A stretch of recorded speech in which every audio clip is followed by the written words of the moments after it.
সেই সময় মালাকুল মউত যখন আসবে আপনাকে 1 সেকেন্ড সময় দেবে না। দুনিয়ার বাড়ি গাড়ি টাকা পয়সা ধন সম্পদ। আসসালামু আলাইকুম ওয়া রাহমাতুল্লাহি ওয়া বারাকাতুহু।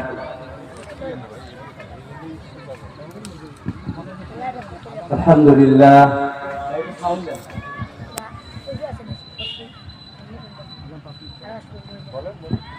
আলহামদুলিল্লাহ আলহামদুলিল্লাহ ওয়া কাফা ওয়া সালামুন আলা ইবাদিহিল্লাযীনা ইসতাফা আম্মা বা'দ। فقد قال الله تعالى في كلامه المجيد والفرقان الحميد. আমরা সকলে পড়ি আউযু বিল্লাহি মিনাশ শাইতানির রাজীম। বিসমিল্লাহির রহমানির রহিম। الدين عند الله الإسلام. صدق الله العلي العظيم. وقال النبي صلى الله عليه وسلم حب الدنيا رأس كل خطيئة. আমরা সকলে দরুদ ইব্রাহিম পড়ে নেই। اللهم صل على محمد وعلى آل محمد كما صليت على إبراهيم وعلى آل إبراهيم إنك حميد مجيد. اللهم بارك على محمد وعلى آل محمد كما باركت على إبراهيم وعلى آل إبراهيم إنك حميد مجيد. আলহামদুলিল্লাহ, ঐতিহ্যবাহী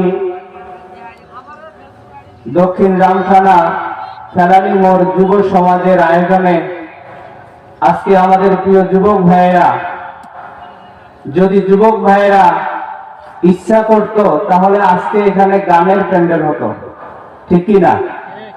কিন্তু যুবক ভাইয়েরা, এই দক্ষিণ রামখানার যুবক ভাইয়েরা এত ভালো, আল্লাহ রাব্বুল আলামিন তাদেরকে কবুল করছেন বলে সুবহানাল্লাহ। তারা আজকে এমন আয়োজন করেছে, সেটা হাদিসের ভাষা অনুযায়ী এটা একটা জান্নাতের বাগান বলে সুবহানাল্লাহ। আমার প্রিয় যুবক ভাইদেরকে আল্লাহ তাআলা কবুল করুক এবং এই নাখারগঞ্জ এলাকাবাসীর সব যুবকদেরকে আল্লাহ তাআলা সমস্ত নেশা, মাদক দ্রব্য, সমস্ত জেনা ব্যভিচার থেকে হেফাজত করুক। সকলে বলি আল্লাহুম্মা আমিন। প্রিয় উপস্থিতি, আমরা সর্বপ্রথম মালিকের শুকরিয়া আদায় করে নেই যে আল্লাহ তাআলা আমাদেরকে জান্নাতের বাগানে বসবার তৌফিক দান করলেন। বলি আলহামদুলিল্লাহ।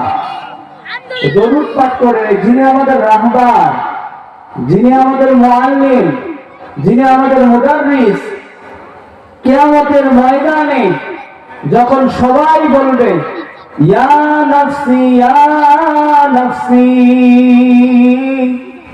আল্লাহ আপনি আমাকে বাঁচান, আপনি আমাকে বাঁচান, তখন শুধু আপনার মা আপনাকে পরিচয় দিবে না, আপনার বাবা আপনাকে পরিচয় দিবে না, আপনার আদরের বিবি সেও আপনাকে পরিচয় দিবে না।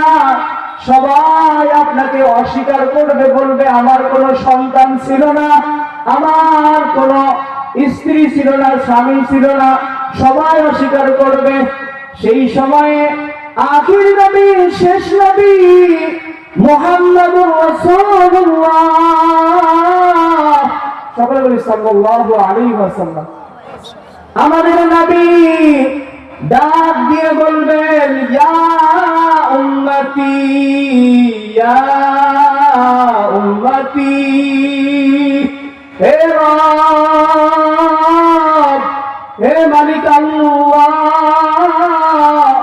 আপনি আমাদের উম্মত গুলোকে বাঁচান। সুবহানাল্লাহি ওয়া বিহামদিহি। এজন্য নবীর নাম যেখানে শুনবো সাথে সঙ্গে সাল্লাল্লাহু আলাইহি ওয়াসাল্লাম বলতে দেরি করব না।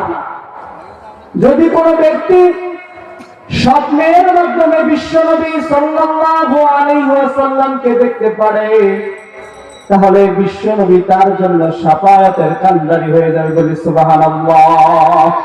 শয়তান এমন রূপ ধারণ করে, সব শ্রেণীর রূপ ধারণ করতে পারবে, কিন্তু বিশ্ব নবী, আখির নবী, শেষ নবীর রূপ ধারণ করতে পারবে না।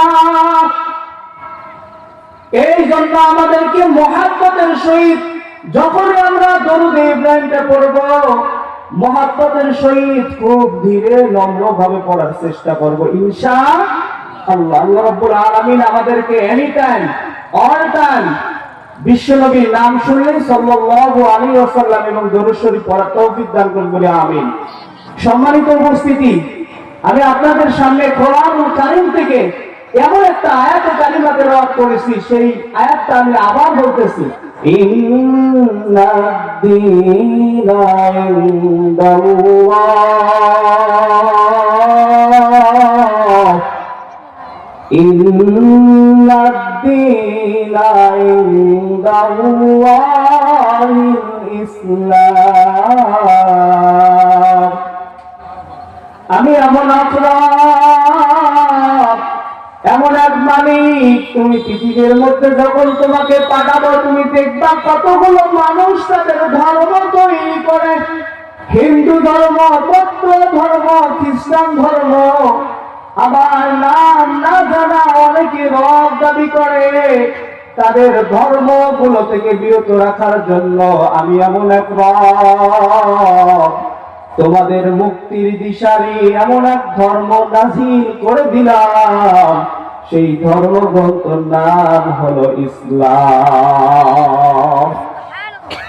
এই ইসলামকে টিকিয়ে রাখার জন্য প্রিয় এলাকাবাসী খুব ভালো করে মনে রাখবেন, আমাদের রংপুরের গর্ব আবু সাইদ ভাই বুকের তাজা রক্ত ঢেলে দিয়ে প্রমাণ করে গেলেন, এদেশে কোনো জুলুম থাকবে না, যার যার হক সে ঠিক ঠিক পেতেই হবে।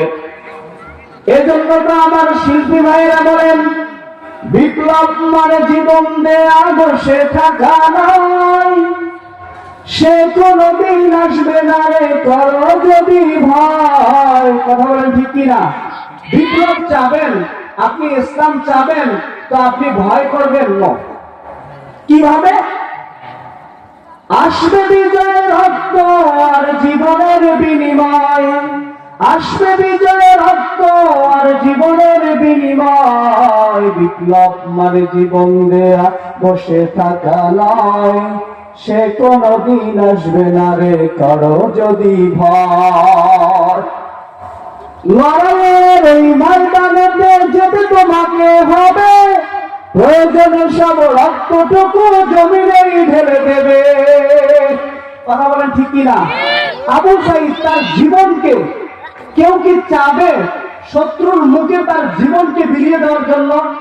তার জীবন কখনো সে চাবে না যে আমি যেন না মরি, আমি যেন আরো বেঁচে থাকি, আরো বেঁচে থাকি। কিন্তু আবু সাইদ যখন দেখলো যে জুলুম নির্যাতন বেড়ে গেছে, আমার জীবনের কোনো দাম নাই, আমার বুক তাছরা করে দেব, প্রয়োজনে আমাকে গুলি করো, তবু ইসলামকে টিকিয়ে রাখার জন্য আমি চেষ্টা করবো ইনশাআল্লাহ। নিজের জীবনকে বিলিয়ে দিয়েছেন। এজন্য আমাদেরকে খেয়াল রাখতে হবে। আমি কথাটা এজন্য বললাম যে আল্লাহ রাব্বুল আলামিন যে বলছে ইন্নাদ-দীনা ইনদাল্লাহিল ইসলাম, আমি তোমাদের জন্য মুক্তির পথ, মুক্তির বাণী কোরআন নামক সংবিধান দিয়েছি, আর এই সংবিধানের মধ্যে ইসলামকে মনোনীত ধর্ম হিসাবে কবুল করেছি। যদি কেউ এই ইসলাম অনুযায়ী চলে তাহলে তার জীবনটা হবে পরিপূর্ণ। শেখ হাসিনা বলেছে, কি বলেছে পরে আসতেছি। আদি যখন আমাদের একদম আদি যুগে আমরা চলে যাই, ফেরাউন দাবি করেছে রব, পারে নাই। হামান যাই বলেন না কেন পারে নাই। কিন্তু আমরা যেটা দেখলাম, প্রকাশ্য যেটা দেখলাম, শেখ হাসিনাও বলেছিল 2041 সাল পর্যন্ত আমি ক্ষমতায় থাকবো, বলে নাই। কিন্তু ইসলাম বিরোধী করার জন্য, জুলুম করার জন্য, মানুষের হক ঠিকভাবে দেওয়ার না দেওয়ার জন্য আজকে সে আর থাকতে পারে না। এমনকি দুপুরের রান্না খাওয়া রেডি, সেটাও ছেড়ে পালাতে বাধ্য হয়েছে। এজন্য আমাদেরকে খেয়াল রাখতে হবে, এক্সাম্পল এগুলা, এখান থেকে আমাদের শিক্ষা অর্জন করতে হবে। প্রিয় উপস্থিতি, খুব ভালো করে মনে রাখবেন, আল্লাহ রাব্বুল আলামিন বললেন, কু আনফুসাকুম ওয়া আহলিকুম নারা। আল্লাহ রাব্বুল আলামিন কোরআনুল কারীমে বলেন, কু আনফুসাকুম ওয়া আহলিকুম নারা। এবার একটু চিন্তা করো, কু আনফুসাকুম ওয়া আহলিকুম নারা, তুমি নিজে বাঁচো। পৃথিবীর মধ্যে কি হচ্ছে না হচ্ছে সব কিছু মেসেজ থেকে শিক্ষা নাও। দুনিয়ার মায়া মহব্বত ছেড়ে যখন মালাকুল মউত আসবে, একটাবার চিন্তা করেন, আজকে আমার দাদা সে কোথায় চলে গেল, আর আসলো না। আমার বাবা কোথায় চলে গেল, সে আর আসলো না। একদিন আমাকেও যেতে হবে, আর আমি ফিরে আসবো না। সেই সময় মালাকুল মউত যখন আসবে, আপনাকে 1 সেকেন্ড সময় দেবে না। দুনিয়ার বাড়ি গাড়ি টাকা পয়সা ধন